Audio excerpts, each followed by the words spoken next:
मित्रों नमस्कार। मेरा नाम है तरुण छेत्री और आज हम उत्तराखंड के लिए करंट अफेयर्स जो हमारी सीरीज चल रही थी उसको देखेंगे, जिसमें आज करंट अफेयर है 28 जुलाई से लेके 4 अगस्त तक के। ठीक है दोस्तों। तो दोस्तों, मेरे चैनल को सब्सक्राइब करना और मेरी वीडियो को लाइक और शेयर जरूर करना और बेल आइकन जरूर दबाना दोस्तों। ठीक है, तो शुरू करते हैं दोस्तों आज के करंट अफेयर। जैसे कि आपको पहला दिख ही रहा होगा, दून विश्वविद्यालय में शुरू होगा फिल्म शिक्षा पर कोर्स। तो दोस्तों अब यहाँ पे फिल्म शिक्षा पर कोर्स भी स्टार्ट हो जाएगा। पहले हम देख लेते हैं दून विश्वविद्यालय के बारे में। तो दून विश्वविद्यालय हमारा बना कब था? 1935 में। पहला पंजीकृत स्कूल है। ठीक है, पहला पंजीकृत स्कूल है और इसके पंजीकरण संख्या कितनी थी? 10। ठीक है, और बनाया किसने? CR दास ने। तो ये तो हमारे दून स्कूल के बारे में। और आगे हम देखते हैं फिल्म शिक्षा पर जो कोर्स शुरू हो रहा है। तो आप देख रहे हैं दून विश्वविद्यालय में स्कूल ऑफ सिनेमेटिक स्टडीज की स्थापना होगी। तो ये याद रखना, दून विश्वविद्यालय में ये क्वेश्चन ये बनेगा, स्कूल ऑफ सिनेमेटिक स्टडीज की स्थापना कहाँ पर होगी? दून विश्वविद्यालय में होगी। ठीक है, और देहरादून में होगी। नेक्स्ट देखते हैं, प्रदेश में ऐपण कोटी बनाम शैली में घर बनाने समेत कई रोजगार आएंगे। तो यहाँ से क्वेश्चन हमारा ये बनता है कि ऐपण शैली क्या है। और आपने ये नया देखा होगा कुछ कि कोटी बनाम शैली। तो दोस्तों कोटी बनाम शैली का यूज हम कहाँ करते हैं? घर बनाने में। इतना ही याद रखना है, कोटी बनाम शैली का यूज हम कहाँ करते हैं? घर बनाने में। और ऐपण, ऐपण जो कला है उससे रिलेटेड कुछ देख लेते हैं हम। जो ऐपण कला है उसको हम छिप्पण, ऐपण को ही हम छिप्पण भी कहते हैं। ऐपण से तात्पर्य क्या है? लीपने या सजावट करने से है, जो कि किसी मांगलिक या धार्मिक अवसर पर दहली या आंगन में लीपा जाता है चावल के आटे के घोल के साथ, तथा लाल या सफेद मिट्टी से सुंदर चित्रों के रूप में बनाई जाती है। तो ये धरातल में बनाई जाती है। इसके तहत सूर्य, चंद्र, स्वास्तिक, शंख, तो ऐसी आकृतियां बनाई जाती हैं। ठीक है, इन्हीं आकृतियों को इन्हीं आकृतियों को जो ऐपण कला की जो आकृतियां, इन्हीं को हम अलग अलग भाषाओं में कुछ बोलते हैं। चौक, रंगोली, अल्पना आदि नामों से जानते हैं। अल्पना नाम भी ऐपण का ही है। और दूसरा होता है एक थापा चित्र। ठीक है, थापा चित्र, इस प्रकार के चित्र त्योहार व मांगलिक अवसरों पर पिसे चावल व अन्य रंगों से बनाए जाते हैं। ऐसे होता है वसुधारा चित्र, ज्योति मात्रा का चित्र, ठीक है, प्रकीर्ण चित्र, लक्ष्मी पो चित्र। तो ये सब आपको याद करने पड़ेंगे। तो ये कला से संबंधित है, यहाँ से क्वेश्चन बन सकता है। जब बन जाएगा क्वेश्चन फिर आप बोलोगे ये कैसे, मतलब कहाँ से आ गया। तो कोटी बनाम शैली याद रखना, ये घर बनाने के लिए होते हैं। और ऐपण कला का पिछली बार बन चुका है हाईकोर्ट में, तो ध्यान रखना इसका। प्रदेश के हिसाब से तय होगी पौधरोपण की सफलता। तो देखो देहरादून में वन विभाग ने पौधरोपण की कार्य शुरू करा था। तो देहरादून जो हमारा जो वन विभाग है उसने जो पौधरोपण किया वो 1994 के मानक के अकॉर्डिंग ही किया, 1994 के मानक से किया। वन विभाग के अधिकारियों के मुताबिक पौधरोपण के मानक अंतिम बार 1994 में तय किए गए थे। ठीक है, तो क्वेश्चन बनेगा कि पौधरोपण के मानक उत्तराखंड में कब तय किए गए थे? तो 1994 में। ठीक, अब देखो ये तो क्वेश्चन बन सकता है, आजकल आपको पता ही है कितना विवाद चल रहा है भारत और नेपाल के बीच में। ठीक है, लिपू लेक जो उन्होंने अपने नक्शे में दिखा दिया है। तो भारत नेपाल की 1950 में हुई संधि के मुख्य बिंदु बता रहा हूँ मैं आपको। पहले तो क्वेश्चन बनेगा भारत और नेपाल के बीच संधि कब कब हुई? एक तो हुई थी भारत ने, अब ध्यान से देखना, भारत नेपाल बोल रहा है तो भारत नेपाल में सिर्फ एक ही बार हो रही थी 1950 में। इससे पहले जो हो रही थी वो ब्रिटिश इंडिया और नेपाल के बीच में हुई थी। तो हम 1950 की संधि के बारे में देखते हैं। इस संधि के दो पहलू हैं, एक भारत के हित और उसकी सुरक्षा, जबकि दूसरे पहलू में नेपाल के हितों का ख्याल रखा गया है। इसका प्रमाण यह है कि बड़ी संख्या में आने वाले नेपाली भारत में संपत्ति खरीद सकते हैं, नौकरी कर सकते हैं, व्यापार कर सकते हैं, ऊंचे पदों पर पहुंच सकते हैं। सिर्फ वे IAS और ISF नहीं बन सकते हैं और चुनाव नहीं लड़ सकते हैं। इसके उलट नेपाल में ये हक भारतीयों को नहीं मिले हैं। ठीक है, भारतीयों ने तो बहुत ज़्यादा हक दे रखे हैं उन्होंने, लेकिन उन्होंने कुछ नहीं दे रखा। तो 1950 में हुई थी भारत और नेपाल के बीच में संधि। क्वेश्चन ये बन सकता है। अब देखो राजद्रोह के आरोप में पत्रकार गिरफ्तार, ये भी इंपॉर्टेंट क्वेश्चन बनेगा। झूठी खबरें प्रकाशित करने पर राजद्रोह करने के आरोप में नेहरू कॉलोनी से पुलिस ने देहरादून के समाचार पत्र क्राइम स्टोरी के संचालक राजेश शर्मा को गिरफ्तार किया। ठीक है, मुकदमे के एक चैनल पूर्व CEO उमेश शर्मा और प्रवर्तन के पोर्टल, जो प्रवर्तन आपका अखबार आता है उसके जो संचालक हैं शिव प्रसाद सेमवाल सहित 3 और लोगों को पकड़ा गया है और उसमें उमेश शर्मा को भी पकड़ा गया है। तो यहाँ पे साफ साफ लिखा हुआ है मुख्यमंत्री पर झूठे आरोप लगाए इसलिए लोगों को राजद्रोह के उसमें आरोप में गिरफ्तार किया। उमेश शर्मा पर प्रव्रजन पोर्टल उमेश शर्मा पर प्रव्रजन पोर्टल, पहाड़ टीवी चैनल व क्राइम स्टोरी समाचार पत्र में झूठी खबरें चलाने का आरोप लगा था। तो इन्हीं के 3 लोगों को पकड़ा गया है। पुलिस ने पत्रकार राजेश शर्मा को कोर्ट में पेश कर दिया है, मतलब राजेश शर्मा को गिरफ्तार किया गया है राजद्रोह के आरोप पर। और हमारा जो प्रवर्तन जो हमारा अखबार आता है उसके हैं संचालक शिव प्रसाद सेमवाल, उमेश शर्मा और ये राजेश शर्मा, इन लोगों ने गिरफ्तार किया है। ये है इंपॉर्टेंट क्वेश्चन। केदारनाथ में अन्नकूट मेला शुरू हो गया, ठीक है। अब अन्नकूट मेला क्या है वो चीज देख लो। अन्नकूट मेला कब लगा था? रक्षाबंधन में लग गया था, ठीक है। रक्षाबंधन में लग गया था अन्नकूट मेला। और रात भर खुले रहेंगे उनके कपाट, रात भर खुले रहते हैं। तो रक्षाबंधन पर्व की पूर्व संध्या पर केदारनाथ धाम और विश्वनाथ मंदिर, ये याद रखना विश्वनाथ मंदिर भी है गुप्त काशी में होने वाला। तो अन्नकूट मेला, जो अन्नकूट मेला लगता है 2 जगह लगता है, केदारनाथ में और तुम्हारा गुप्त काशी विश्वनाथ मंदिर में, ठीक है। अन्नकूट मेला लगता है और अन्नकूट मेले का, अन्नकूट का दूसरा नाम है भतूज, ठीक है ना। भतूज है, ठीक है ना, भतूज। मेले की तैयारियां भी पूरी हो गई हैं। मंदिर में ये मेला लगाया जाता है, ठीक है। नेक्स्ट पॉइंट देखते हैं। गंगोत्री नेशनल पार्क के पास नीदरलैंड के सहयोग से बनेगी हिम तेंदुआ संरक्षण केंद्र। तो हिम तेंदुआ संरक्षण केंद्र बनेगा अब उत्तराखंड में एक और, गंगोत्री नेशनल पार्क, मतलब उत्तरकाशी में बनना है, ठीक है। अब देखते हैं इसके इंपॉर्टेंट पॉइंट। हिम तेंदुआ के आवासीय क्षेत्रों के संरक्षण के लिए सिक्योर, ध्यान से सुनना, सिक्योर हिमालय के तहत 2017 में परियोजना शुरू की गई थी, ठीक है ना। सिक्योर हिमालय परियोजना का नाम क्या है? सिक्योर हिमालय के तहत 2017 में परियोजना शुरू की गई थी। इसके तहत शुरू हुई बैठक से अब ये निकाला गया है कि हमें एक नेशनल पार्क बनाना है। और जो नेशनल पार्क बनेगा वो किसके सहयोग से बनेगा? नीदरलैंड के सहयोग से बनेगा। हिम तेंदुआ संरक्षण केंद्र, ठीक है, किसके सहयोग से बनेगा? नीदरलैंड के सहयोग से बनेगा। और ये योजना किस किस योजना के तहत बन रहा है? सिक्योर हिमालय, जो 2017 में आई थी, ठीक है। 2017 में जो परियोजना आई थी उसके तहत ये हिम तेंदुआ संरक्षण केंद्र बन रहा है नीदरलैंड की सहयोग से। अब विशेष बिंदु देखते हैं इसके। हिम तेंदुआ इतने कम दिखाई देते हैं कि उन्हें घोस्ट ऑफ माउंटेन कहा जाता है। तो क्वेश्चन बन जाएगा घोस्ट ऑफ माउंटेन किन्हें कहा जाता है? तो हिम तेंदुओं को ही घोस्ट ऑफ माउंटेन कहा जाता है। चलो आगे। भैरव घाटी, भैरव घाटी में हिम तेंदुआ संरक्षण केंद्र बनेगा। अब देखो जो उत्तरकाशी में बन रहा था वो भैरव घाटी उत्तरकाशी में ही है। तो वहीं पर ही हमारा ये हिम तेंदुआ संरक्षण केंद्र बनेगा, ठीक है।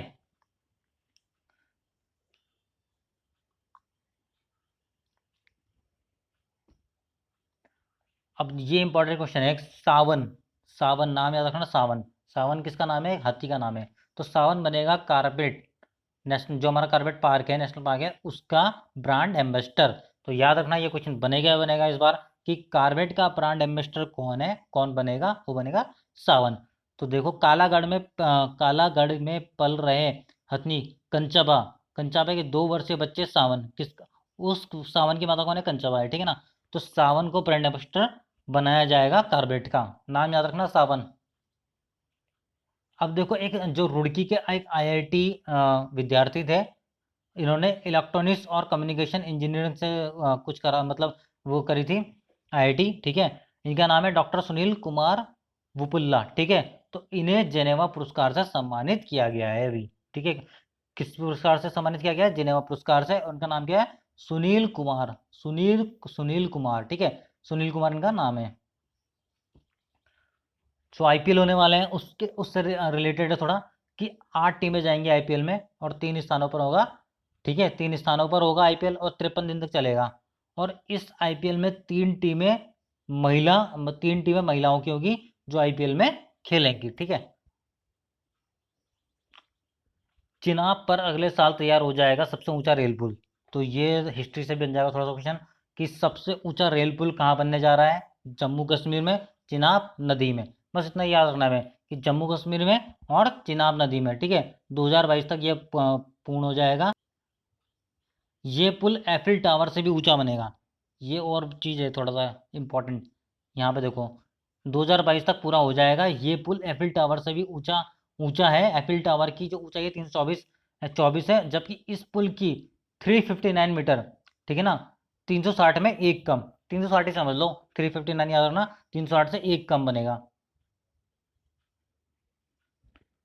लक्ष्मण मंदिर और बंसी नारायण मंदिर, आपको पता होगा लक्ष्मण मंदिर और बंसी नारायण मंदिर रक्षाबंधन के दिन ही खुले थे। लक्ष्मण मंदिर कहाँ है आपका, ये आप कमेंट करके बताओगे। लक्ष्मण मंदिर आपका कहाँ है, हेमकुंड साहिब में, ठीक है, वहाँ पे ही है। तो कोरोना की वजह से वहाँ के लक्ष्मण मंदिर नहीं खुला, तो लक्ष्मण मंदिर और बंसी नारायण मंदिर एक ही दिन खुला। और ये किस दिन खुले, रक्षाबंधन के दिन, क्योंकि बंसी नारायण मंदिर पूरे साल में एक ही दिन खुलता है, वो है सिर्फ रक्षाबंधन, ठीक है। रक्षाबंधन के दिन ही उसके कपाट खुलते हैं। तो केदारनाथ में अन्नकूट मेला शुरू हुआ था, ये तो आपको पता ही है। ब्रिटेन, ये इंपॉर्टेंट क्वेश्चन है, ब्रिटेन जारी करेगा, ब्रिटेन जारी कर सकता है गांधी जी पर एक सिक्का अपना, ठीक है। तो कौन सा देश गांधी जी पर सिक्का अपना जारी करने वाला है, वो है ब्रिटेन।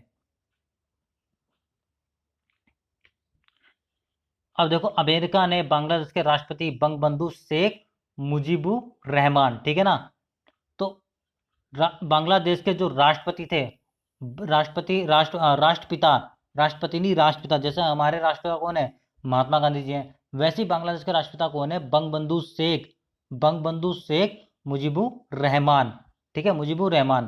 तो क्वेश्चन यही बनता है बस इसमें से कि जो अभी अखबार में मतलब अभी आ रखा है कर लेटेस्ट, तो मैं तभी आपको बता रहा हूँ, क्या पता हिस्ट्री से इसका क्वेश्चन बन जाए कि बांग्लादेश के राष्ट्रपिता कौन है। आ ही जाता है, जैसे पिछली बार आ गया था श्रीलंका, वो हम्बन टोटो, हम्बन टोटो जो वो था, पोर्ट कहाँ पर स्थित है, तो वहाँ पे आंसर क्या था हमारा, श्रीलंका। जिसको याद होगा वही कर सकता है। वैसे ही ये भी पूछ सकता है कि बांग्लादेश के राष्ट्रपिता कौन है, तो बंगबंधु शेख मुजीबुर रहमान, ठीक है।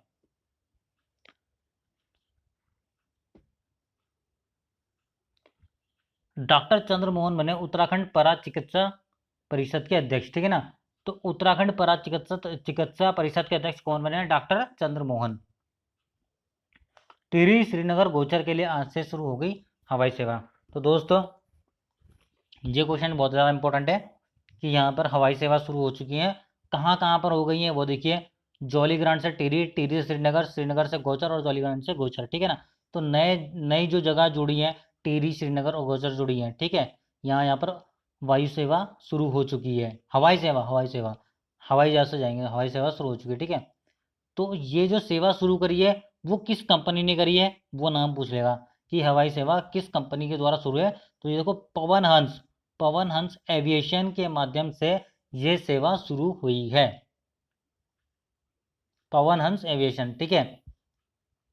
अब देखो, जो विश्वविद्यालय, जो हमारे यहाँ पे विश्वविद्यालय हैं वो सब अब एक ही एक्ट से चलेंगे, चाहे वो कुमाऊं विश्वविद्यालय हो, उत्तराखंड संस्कृति विश्वविद्यालय हो, उत्तराखंड औद्योगिक एवं वानिकी विश्वविद्यालय हो, श्रीदेव सुमन, ये सब एक ही एक्ट से चलेंगे। अब इसके बारे में क्या है वो थोड़ा देख लेते हैं। वर्ष 1973 के बाद, 1973 में हमारे दो वो बने थे, कुमाऊं और गढ़वाल यूनिवर्सिटी, पता ही होगा आपको। तो वर्ष 1973 के बाद पहली बार प्रदेश में राज्य विश्वविद्यालयों के लिए हम अम्ब्रेला एक्ट लेकर आए हैं, ठीक है। ये लोग उत्तराखंड में कौन सा एक्ट आ रखा है, अम्ब्रेला एक्ट आ रखा है 1973 के बाद। कौन सा एक्ट आया, अम्ब्रेला एक्ट। यही क्वेश्चन बनेगा कि 1973 के बाद विश्वविद्यालयों के लिए कौन सा एक्ट लाया गया है उत्तराखंड सरकार द्वारा, तो अम्ब्रेला एक्ट लेकर आए हैं, जिसमें सभी विश्वविद्यालयों में एक जैसे नियम लागू होंगे। अभी तक अलग अलग नियम थे, अब एक ही नियम लागू होंगे अम्ब्रेला एक्ट के दौरान। अटल टनल, अटल टनल कहाँ बन रही है, ये बन रही है आपकी हिमाचल प्रदेश में। और क्वेश्चन ये बनेगा, अटल टनल कहाँ पर बन रही है, किस दर्रे में बन रही है, ठीक है ना। तो रोहतांग दर्रे के बीच 8.8 किलोमीटर लंबी ये अटल टनल बन रही है, जो 12 महीना खुला रहेगी। ये बनी इसलिए रही है क्योंकि वहाँ पे बर्फबारी बहुत होती है, तो रास्ते बंद हो जाते हैं, इसलिए अटल टनल बनाने की उन्होंने शुरुआत की है, ठीक है। तो अटल टनल कहाँ बन रही है, हिमाचल प्रदेश, रोहतांग दर्रा, और कितनी किलोमीटर लंबी है, 8.8 किलोमीटर लंबी है। देखो, 5वीं तक पढ़ाई अब मातृभाषा में, आपको पता ही होगा 34 साल के बाद जो बदलाव हुए हैं शिक्षा नीति में, 34 साल बोल रहा है तो 1986 में आई थी, इससे पहले शिक्षा नीति, और अब अभी आई है 2020 में। यह अभी सिर्फ कैबिनेट में गई है, अभी ये संसद में जाएगी, और वहाँ से जब फाइनल हो जाएगा तब जाके ये मतलब घोषित हो जाएगी। अभी ये सिर्फ उन लोग कैबिनेट के पास है। तो 34 साल बाद बदलाव है। 5वीं तक की पढ़ाई, देखा, ठीक है, ध्यान से सुनना, 5वीं तक की पढ़ाई मातृभाषा में होगी। और इसमें इन लोगों ने कुछ मतलब वो दिया है, एक फॉर्मूला दिया है पढ़ाई के लिए, 10+2 तक के लिए, ठीक है, 12वीं तक के लिए। वो फॉर्मूला क्या है देखो, वो फॉर्मूला है, ये आपको दिख रहा होगा, 5334। 5334 याद रखना, पहले 5 है, फिर 3 है, फिर 3 है, फिर ये 4 है। अब मैं आपको इसके बारे में समझा देता हूँ। 5334 है तो पहले पहले का मतलब 5 वर्ष, दूसरे का 3 वर्ष, फिर 3 वर्ष, फिर 4 वर्ष। पहले 5 वर्ष क्या होगा, नर्सरी, केजी व अपर केजी, ठीक है। प्ले, जो प्ले ग्रुप है वो भी इसी में आ जाएगा। मतलब प्ले ग्रुप से लेके सेकंड क्लास तक 5 साल में पहुंचेगा बच्चा। प्ले ग्रुप से लेके सेकंड क्लास तक 5 साल में पहुंचेगा बच्चा। उसमें उसे अपनी जो मातृभाषा है उसी में पढ़ाया जाएगा। अब जैसे किसी की मातृभाषा कहीं पे संस्कृत हो, वहाँ पे संस्कृत है, कहीं मराठी है, वहाँ मराठी में, और मैक्सिमम तो हिंदी है, तो हिंदी में पढ़ाया जाएगा। कहाँ तक, 5वीं तक, ठीक है। 5वीं तक कहाँ, कौन सी लैंग्वेज पढ़ाया जा रहा है, 5वीं तक पढ़ाई किसमें होगी, मातृभाषा में। लिखा हुआ भी है साफ साफ, याद रखना। देखिए दूसरी तक तो हम पहुँच गए, दूसरी तक पहुंचने में 5 साल लगेंगे, इसलिए 5 आ गया था। अब 3 का मतलब क्या होगा, 3 का मतलब है तीसरी, चौथी और पांचवी। तीसरी, चौथी और पांचवी। दूसरा वर्ग क्या है, तीसरी, चौथी, पांचवी का, जिसे हमने प्राथमिक वर्ग बोला है, प्राथमिक वर्ग बोला है। इससे पहले का फाउंडेशन वर्ग था, ठीक है। उसके बाद 5वीं तक आ गया, छठी, सातवीं, आठवीं। छठी, सातवीं, आठवीं को हम माध्यमिक बोलेंगे, जिसमें हमें कोई अलग से कंप्यूटर कोर्स भी ये लोग करवाएंगे, जिसमें हमें कोडिंग वगैरह सिखाएंगे, ठीक है। छठी, सातवीं, आठवीं को हम बोलेंगे माध्यमिक। और 9वीं, 10वीं, 11वीं, 12वीं जो 4 है लास्ट में, वो बनेगा सेकेंडरी स्टेज। 9वीं से 12वीं तक का बनेगा सेकेंडरी स्टेज। और सबसे इंपॉर्टेंट चीज़ है, 2030 के बाद 3 वर्षीय डिप्लोमा बीएड समाप्त हो जाएगा। 2030 के बाद 3 वर्षीय बीएड जो होता था वो समाप्त हो जाएगा। अब देखो कि यहाँ से क्वेश्चन ये बनेगा, खारदुंगा दर्रा कहाँ स्थित है। खारदुंगा, खारदुंग दर्रा कहाँ स्थित है, ये सीधा आपका लेह लद्दाख में स्थित है।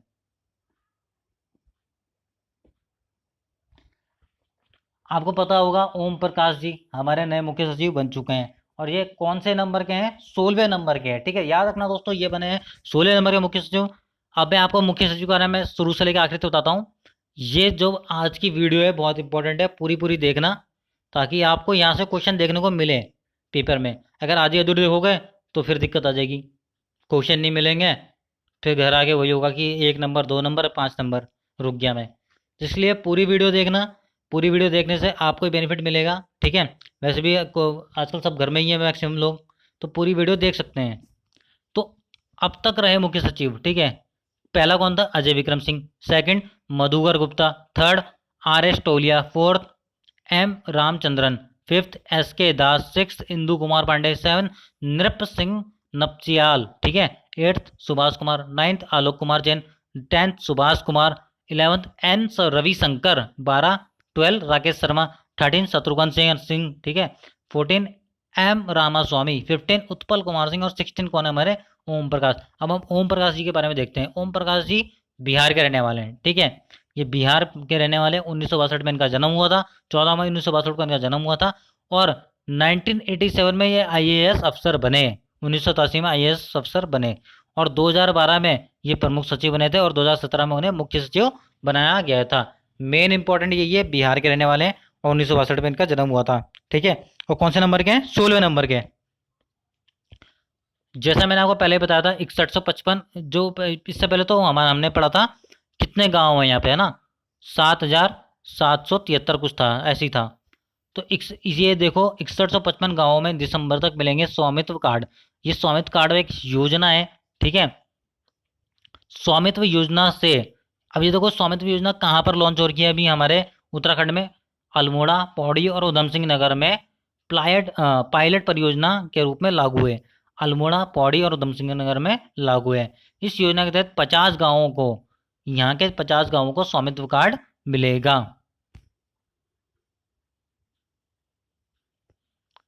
अब ये एक अच्छा क्वेश्चन है, देवीधुरा। देवीधुरा में होगा सांगी पूजन। तो सांगी पूजन कहाँ होता है दोस्तों, सांगी पूजन होता है देवीधुरा में। क्वेश्चन बनेगा, सांगी पूजन की परंपराएं कहाँ कहाँ पर होती हैं, ऐसे क्वेश्चन बन जाते हैं। तो देवीधुरा, देवीधुरा में होता है, ठीक है। तो देवीधुरा कहाँ पर है, आपका चंपावत में स्थित है। चंपावत में स्थित है देवीधुरा। माँ बाराही देवी धाम में, देवीधुरा में, देवीधुरा में इस बार 3 अगस्त को बग्वाल नहीं होगा। 3 अगस्त को बग्वाल होना था, बग्वाल मेला जो लगता है, इस बार नहीं होगा। मतलब आपको पता ही है बग्वाल मेले के बारे में। बग्वाल मेला कहाँ लगता है, देवीधुरा, बाराही देवी के मंदिर में। और वहीं पर इस बार कौन सी पूजा हुई, सांगी पूजन। सांगी पूजन वहीं पर ही हुई। पीएम मोदी के निजी सचिव बने सतीश चंद्र शाह। ठीक है, सतीश चंद्र शाह पीएम मोदी के निजी सचिव बने हैं। अब ये भी एक अच्छा क्वेश्चन है कि अमेरिका में गांधी मार्टिन लूथर किंग की विरासत के लिए विधेयक पारित हुआ। इससे पहले हमने पढ़ा था गांधी जी के ऊपर सिक्का जारी हो रहा है, वो हुआ था ब्रिटेन में, लेकिन अमेरिका में एक एक्ट पारित हो रहा है गांधी और मार्टिन लूथर किंग के लिए। ठीक है, अब ये कौन सा एक्ट है वो देख लेते हैं। ये है Gandhi Gandhi king exchange act. ठीक है, गांधी किंग एक्सचेंज एक्ट पारित हो रहा है अमेरिका की संसद में। तो दोस्तों आज के करंट अफेयर इतने ही है। ठीक है, सबसे इंपॉर्टेंट क्वेश्चन जो था ओम प्रकाश जी वाला था, ये वाला जो सबसे इंपॉर्टेंट था, ओम प्रकाश जी वाला। ठीक है, तो इसे ध्यान रखना, इसमें से क्वेश्चन बनने ही बनने। तो दोस्तों धन्यवाद, चैनल को सब्सक्राइब करना, वीडियो को लाइक और शेयर करना। धन्यवाद दोस्तों।